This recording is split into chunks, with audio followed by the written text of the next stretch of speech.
Cinema शौकीन सबका स्वागत करता है। आज हम बात करने वाले हैं रेनडियर गेम्स के बारे में। ये कहानी है एक चोरी की, जिसके मास्टरमाइंड के बारे में जब सबको पता लगता है तब सबके पैरों के नीचे से जमीन खिसक जाती है। कहानी की शुरुआत होती है और हमारे सामने एक जेल का दृश्य आता है। यहीं पर हम रूडी नाम के आदमी को देखते हैं जो अभी अभी जेल आया है। उसने एक शानदार गाड़ी चुराई थी। वो एक ऑटोमोबाइल इंजीनियर है। वो गाड़ियां चुराने में एक्सपर्ट है। उसे गाड़ियों के हर एक पार्ट पुर्जे के बारे में पता है। रूडी को पता है कि वो जल्दी ही जेल से छूट जाएगा, इसीलिए वो शांत रहता है। तभी हम उसके सेलमेट को देखते हैं जिसका नाम है निक। निक एक एक्सट्रोवर्ट है। वो बहुत ही ज्यादा बातें करता है और इसकी वजह से उसकी बहुत ही जल्दी दोस्ती हो जाती है रूडी से। ये दोनों अपने अपने जिंदगी के बारे में एक दूसरे को बताना शुरू करते हैं। तब निक अपने बारे में बताता है और कहता है कि एक लड़की मुझे खत लिखती है। मैं आज तक उससे मिला नहीं, लेकिन मुझे उससे प्यार हो गया है। वो हमेशा ही अपनी तस्वीरें भेजती रहती है। उसका नाम है एशली। जैसे ही मैं जेल से बाहर निकलूंगा सबसे पहले जाकर के उससे मिलूंगा। फिर वो उसके सारे लेटर्स को पढ़वाने लगता है रूडी को। वो रूडी से कहता है कि एशली के सामने मेरी इमेज बहुत ही अच्छी है। मैंने उसे सिर्फ अपनी अच्छी अच्छी बातें बताई हैं। तब रूडी भी उसके लेटर्स को पढ़ता है। धीरे धीरे वो भी सारी बातें जान जाता है एशली के बारे में और वक्त ऐसे ही बीतने लगता है। इसी बीच जब एक दिन ये लोग कैंटीन में बैठे होते हैं तब एक आदमी को अपने खाने के अंदर कीड़ा मिलता है, वो भी मरा हुआ। तब वो भड़क जाता है और कहता है कि बहुत समय से हम लोग ऐसे ही खाना खा रहे हैं जिसके अंदर कीड़े मकोड़े मिलते हैं हमें। फिर जल्दी ही यहाँ पर लड़ाई शुरू हो जाती है। चारों तरफ लोग एक दूसरे को मार रहे हैं। यहाँ के कैदी गार्ड्स को भी पीट रहे हैं। तब निक रूडी को समझाता है कि हमें नीचे ही रहना चाहिए। अगले 3 दिन में हम लोग आजाद होने वाले हैं। अगर हमने कुछ भी किया तब हमारे लिए दिक्कत हो सकती है, इसीलिए दोनों नीचे ही छुपे रहते हैं और चारों तरफ लड़ाइयाँ होती रहती है। लोग एक दूसरे को मार रहे हैं। उन लोगों ने पूरे के पूरे किचन को तहस नहस करके रख दिया है। तभी एक कैदी की नजर पड़ जाती है रूडी पर। वो रूडी को पसंद नहीं करता। तब वो एक चाकू लेकर के भागता है रूडी की तरफ। जल्दी ही निक इस चीज को देख लेता है। जैसे ही वो कैदी इनके पास आता है निक रूडी को दूर धकेल देता है, मगर वो कैदी स्टैब कर देता है निक को। तब निक नीचे गिर जाता है। रूडी उसके पास जाकर के देखता है तो उसे पता लगता है कि निक की हालत बहुत ही ज्यादा खराब है और यहीं पर निक की मृत्यु हो जाती है। इस चीज को देखने के बाद रूडी अब बुरी तरीके से टूट जाता है। फिर 3 दिन के बाद उसे रिहा कर दिया जाता है। वो जैसे ही बाहर आता है देखता है कि जितने भी कैदी आज छूटे हैं उनके परिवार वाले उन्हें लेने के लिए आए हैं, लेकिन रूडी का इस दुनिया में कोई भी नहीं है, इसीलिए वो अकेला ही घूम रहा है। वो जाकर के वैन में बैठ जाता है। तभी बाहर उसे एक लड़की नजर आती है। उसे याद आता है कि उसने इस लड़की को कहीं पे देखा है। तब उसे पता लगता है कि एशली है जिससे निक बातें किया करता था। तब रूडी इस बारे में सोचने लगता है कि वो क्या करे। बहुत देर तक वो अंदर ही बैठा रहता है, लेकिन अंत में वो बाहर आता है और चला जाता है एशली के पास। एशली ने कभी भी निक की शक्ल नहीं देखी है, इसीलिए रूडी इस चीज का फायदा उठाता है और एशली को कहता है कि वही निक है। तब ये दोनों जाकर के एक कैफे में बैठ जाते हैं। एशली बस यहाँ पर रूडी को देख रही होती है। तब रूडी उसके चिट्ठियों के बारे में बताता है, क्योंकि उसने सारे के सारे चिट्ठियों को पढ़ा था। तब एशली उस पर शक भी नहीं करती, क्योंकि उसने कभी भी शक्ल नहीं देखी है निक की। वो भरोसा कर लेती है रूडी पर। ये दोनों करीब आने लगते हैं। जैसे ही ये दोनों घर पहुंचते हैं ये दोनों एक दूसरे का करीब जाते हैं और वक्त ऐसे ही बीतने लगता है। देखते ही देखते अब रूडी को प्यार हो जाता है एशली से। वो कभी भी अपनी सच्चाई उसे नहीं बताना चाहता।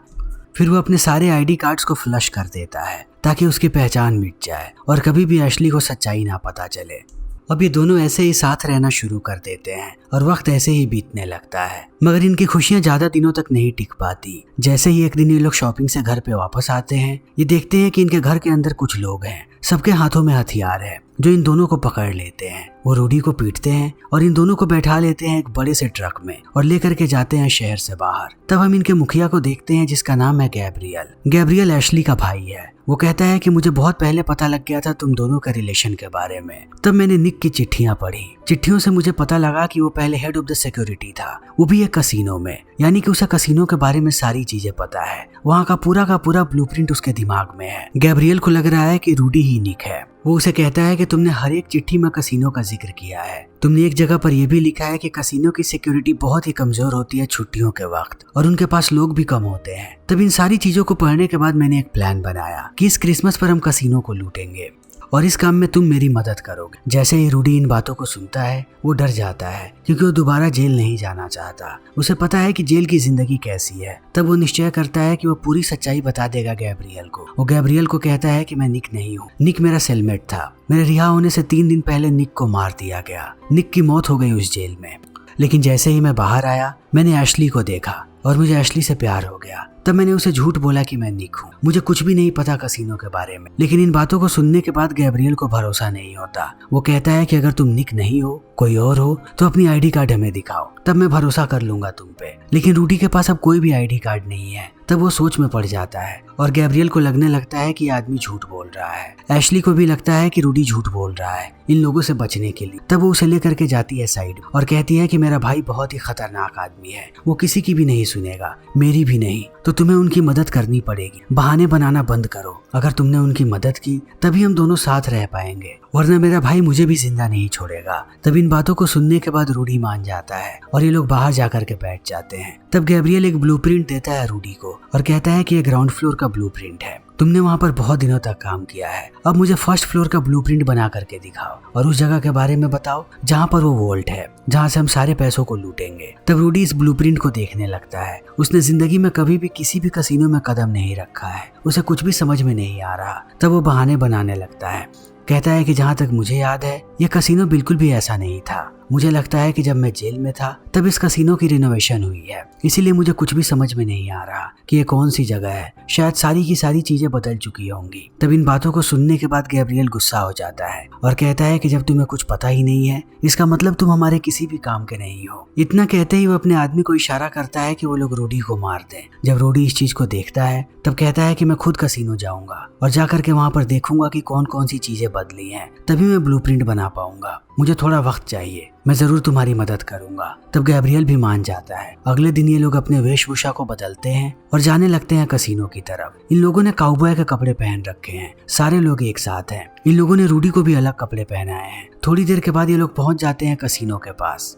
तब रूडी अंदर चला जाता है और चारों तरफ घूमने लगता है। रूडी जानता है कि वो अपने पूरे जीवन में यहाँ पर कभी भी नहीं आया, इसीलिए उसे कोई भी नहीं पहचानने वाला। वो चारों तरफ घूम रहा होता है, लेकिन उसके ड्रेस को देखने के बाद यहाँ का मालिक उसके पास आता है क्योंकि रूडी बहुत ही अलग लग रहा है। तभी हम हैरी नाम के आदमी को देखते हैं जो गैब्रियल का साथी है। उसका काम है कि वो नजर रखे रूडी पर। जब वो रूडी को यहाँ के मालिक के साथ बात करता हुआ देखता है तब उसे शक होने लगता है। उसे लगता है कि रूडी कहीं उसे आगाह कर रहा है कि यहाँ पर चोरी होने वाली है। तब वो चला जाता है बाकी स्टाफ के पास और उनसे बातें करने लगता है। वो एक लड़की से पूछता है कि रेनोवेशन हुए कितना वक्त हुआ। तब वो लड़की कहती है कि यहाँ पर कभी भी रेनोवेशन नहीं हुआ, जब से इस कसिनो की शुरुआत हुई है तब से मैं यहीं पर हूँ, ये कसिनो तब से वैसे का वैसा ही है। तब इन बातों को सुनने के बाद हैरी भड़क जाता है। उसे लगता है कि रूडी उन्हें धोखा दे रहा है। तभी हम रूडी को देखते हैं जो मालिक से बात करने के बाद जाता है वॉशरूम की तरफ। तब हैरी भी उसके पीछे पीछे जाता है और उस पर हमला कर देता है। तब ये दोनों बहुत देर तक लड़ते रहते हैं, लेकिन अंत में रूडी हैरी को बेहोश कर देता है और भागने लगता है यहाँ से। जब वो भागता हुआ बाहर आता है तभी गैब्रियल उसे देख लेता है और ये लोग जाते हैं उसके पास। जब एक गाड़ी में ये लोग उसे पकड़ते हैं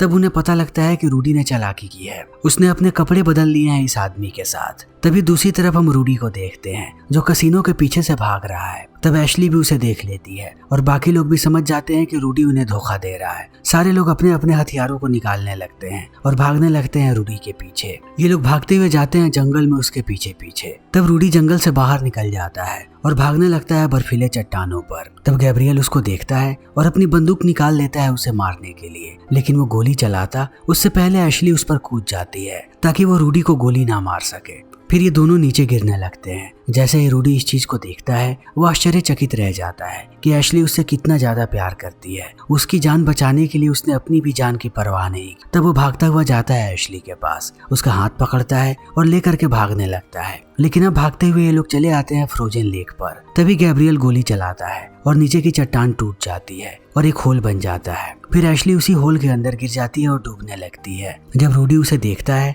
तब बिना सोचे समझे वो भी पानी के अंदर कूद जाता है। ये दोनों डूबने लगते हैं। तभी यहाँ पर गैब्रियल आ जाता है, वो दोनों को बाहर निकालता है, लेकिन अब वो बहुत ही ज्यादा गुस्से में है क्योंकि रूडी ने उसे धोखा दिया है। ये सारे लोग मिल करके उसे टॉर्चर करते हैं बहुत ही ज्यादा, और टॉर्चर करने के बाद उसे हथकड़ी लगा करके भाग जाते हैं। लेकिन रूडी पहले गाड़ियां चुराया करता था, उसे पता है कि ताले को कैसे खोलना है। वो जल्दी ही अपने हथकड़ी को खोल लेता है और खोलने के बाद दोबारा यहाँ से भागने की कोशिश करता है। जब वो भागते हुए बाहर आता है तभी उसकी नजर पड़ती है स्विमिंग पूल में। वो देखता है गैब्रियल और एशली को। ये दोनों बातें कर रहे होते हैं और इंटीमेट हो रहे होते हैं। इस चीज को देखने के बाद रूडी समझ जाता है कि ये दोनों भाई बहन नहीं है। उसे धीरे धीरे सारी सच्चाई पता लगती है इन दोनों की बातों को सुन करके। ये दोनों लवर्स हैं। एशली ने धोखा दिया है निक को। वो हमेशा से इस प्लानिंग में शरीक थी। उसने जानबूझ के निक को फंसाया और उसे सारी जानकारियां निकलवा रही थी ताकि जैसे ही वो बाहर आए वो उसके जाल में फंस जाए और इनके लिए चोरी करे। तब सारे पैसों को लेकर के ये लोग भाग जाएं। इन चीजों को देखने के बाद अब रूडी और भी ज्यादा परेशान हो जाता है और यहाँ से भागने की तैयारी करने लगता है। लेकिन वो जैसे ही बाहर आता है देखता है कि बाहर से दो लोग अंदर आ रहे हैं। तब वो भाग करके वापस चला आता है अपने कमरे में और नई प्लानिंग बनाने लगता है कि अब वो यहाँ से कैसे भागेगा हमेशा के लिए।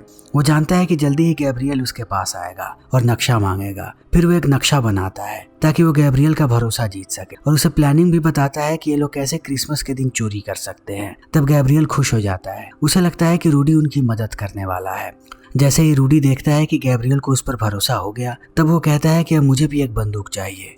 तब गैब्रियल उसे एक बंदूक देता है, लेकिन रूडी को एहसास होता है कि ये एक वाटर गन है जिसके अंदर से सिर्फ पानी निकलता है। तब वो निराश हो जाता है। तब यहाँ का एक गार्ड ला करके उसे शराब देता है। तब रूडी उस बंदूक के अंदर शराब डालता है और शराब पीने लगता है। फिर देखते ही देखते क्रिसमस का दिन आ जाता है। ये सारे लोग पहुंच जाते हैं कसिनो के आगे। तब एशली बाहर रहती है गाड़ी लेकर ताकि जब ये लोग पैसे लेकर के आए तब ये लोग यहाँ से भाग सके और बाकी लोग सेंटा क्लॉज के कपड़े पहन करके अंदर चले जाते हैं। सब लोग अभी टेबल पर बैठे हुए हैं। इन्हें पता है कि यहाँ पर गार्ड्स की तादाद बहुत ही कम है। फिर धीरे धीरे ये लोग अपने प्लान को आगे बढ़ाते हैं। रूडी का काम होता है कि वो यहाँ पर झगड़ा करेगा। तब सारे गार्ड्स बाहर आ जाएंगे। वो ऐसा ही करता है। उसे पकड़ने के लिए गार्ड्स बाहर आ जाते हैं। तब गैब्रियल इस चीज का फायदा उठाता है और चला जाता है सेकंड फ्लोर पे और हर जगह पर तिजोरी को ढूंढने लगता है जैसा उसे रूडी ने बताया था। लेकिन उसे एहसास होता है कि रूडी को कुछ भी नहीं पता। उसने जिस जगह पर तिजोरी को बताया है वहाँ पर तिजोरी नहीं है। तब वो भाग करके हर एक कमरे में जाता है और एक कमरे में उसे सारे सिक्योरिटी वाले मिल जाते हैं। तब वो 3 लोगों को मार गिराता है और पूरे कमरे को तबाह कर देता है ताकि सारे के सारे सबूत खत्म हो जाए। तभी हम नीचे सारे गार्ड्स को देखते हैं जो अभी भी गैब्रियल के लोगों से लड़ रहे हैं। गैब्रियल के लोग एक एक करके सारे के सारे गार्ड्स को मार देते हैं, लेकिन इसी बीच उनके 2 साथी भी मारे जाते हैं। तभी ऊपर हम गैब्रियल को देखते हैं जिसने यहाँ के मालिक को बंधक बना करके रखा है। वो उसे टॉर्चर कर रहा है और धीरे धीरे करके पैसों को भी बाहर निकाल रहा है। जब रूडी इन सारी चीजों को देखता है तब उसे लगता है कि यही सही मौका है जब वो यहाँ से भाग सकता है। तब वो भागने लगता है। तभी एशली दरवाजा तोड़ते हुए गाड़ी लेकर के अंदर चली आती है और वो अपना असली रूप दिखाती है। वो बंदूक तान देती है रूडी पर और लेकर के जाती है दूसरे माले पर। फिर ये लोग सारे के सारे पैसों को निकालने लगते हैं। तभी गैब्रियल को याद आता है कि निक ने अपने लेटर्स में क्या लिखा था। उसने एक खास सेफ का जिक्र किया था जिसमें कुछ बहुत ही कीमती चीज है। तब वो ऑनर से पूछता है कि वो सेफ कहाँ पर है, लेकिन वो ऑनर कुछ भी नहीं बताता। तब वो रूडी को लाता है ऑनर के सामने और कहता है कि इससे पूछो और बताओ कि तुम्हें भी पता है सेफ के बारे में। तब ऑनर उसे पहचानने से मना कर देता है। इस बात को जैसे ही गैब्रियल सुनता है वो समझ जाता है कि रूडी शुरुआत में सच बोल रहा था। वो कुछ भी नहीं जानता यहाँ के बारे में। उसे तब से धोखा दिया जा रहा था। वो आग बबूला हो जाता है। फिर अपनी बंदूक निकालता है और अब वो रूडी को मारने वाला है। तभी रूडी गैब्रियल को रोकता है और कहता है कि मुझे पता है कि वो सेफ कहाँ पर है। मैं जेल में निक के साथ था। वो हर रोज उस सेफ का जिक्र किया करता था। ऑनर के दफ्तर में एक वाइन कैबिनेट है, उसी के पीछे वो सेफ है। इस बात को सुनने के बाद अब गैब्रियल जाता है उस वाइन कैबिनेट के पास और जब कैबिनेट को हटाता है तब उसे पता लगता है कि सच में यहाँ पर एक सेफ है। वो ऑनर को बुलाता है ताकि वो सेफ को खोले। तब ऑनर ऐसा ही करता है। वो सेफ को खोलता है लेकिन अंदर से 2 मशीन गन को बाहर निकालता है और इन पर अंधाधुंध गोलियां चलाने लगता है। मगर गैब्रियल और एशली बच जाते हैं, लेकिन ऑनर अभी भी गोलियां चला रहा है।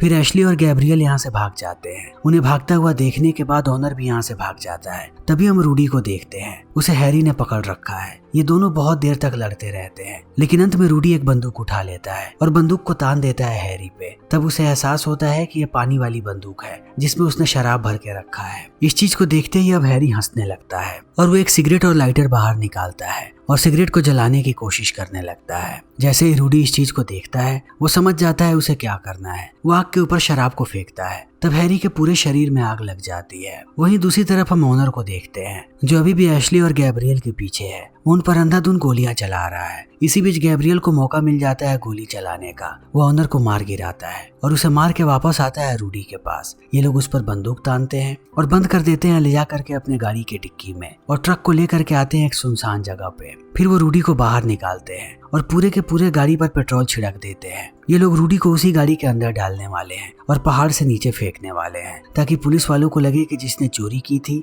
वो यहाँ पर गिर के मर गया और वो केस को बंद कर दे। जब रूडी इन सारी चीजों को देखता है तब वो एशली को कहता है कि तुम पत्थर दिल हो, तुम्हारे अंदर दिल है ही नहीं, तुम कभी किसी से भी प्यार नहीं कर सकती। तुमने एक वक्त के लिए मुझे एहसास दिला दिया था कि तुम मुझसे प्यार करती हो, तुम कभी किसी की नहीं हो सकती। तब इन बातों को सुनने के बाद एशली भड़क जाती है और कहती है कि तुम ये बातें कह रहे हो, जेल में जिसने तुम्हें दोस्त माना, तुम बाहर आकर के उसी के प्रेमिका को धोखा दे रहे थे, उसके साथ रोज सो रहे थे, तुम भी एक धोखेबाज हो। तुम्हारे सामने तुम्हारे दोस्त को स्टैब कर दिया गया जो तुम्हारी जान बचाने की कोशिश कर रहा था और तुमने कुछ भी नहीं किया। तब इन बातों को सुनने के बाद रूडी चौंक जाता है और वो एशली को कहता है कि मैंने तुम्हें ये बात कभी भी नहीं बताई कि उसने मेरी जान बचाई थी और उसे स्टैब कर दिया गया था। तुम्हें ये सारी बातें कैसे पता है? तब इन बातों को सुनने के बाद गैब्रियल भी सोच में पड़ जाता है और वह एशली की तरफ देखता है। जब एशली इस चीज को देखती है तब वो गोली चला देती है गैब्रियल पर और रूडी इस बात को समझ नहीं पाता कि आखिर यहाँ पर क्या हो रहा है। तभी पीछे से निक आ जाता है। निक को देखने के बाद रूडी आश्चर्यचकित रह जाता है क्योंकि उसे लग रहा था कि निक मर चुका है। तब धीरे धीरे सारी बातें पता लगती हैं। इस पूरी की पूरी रॉबरी का निक ही मास्टरमाइंड था।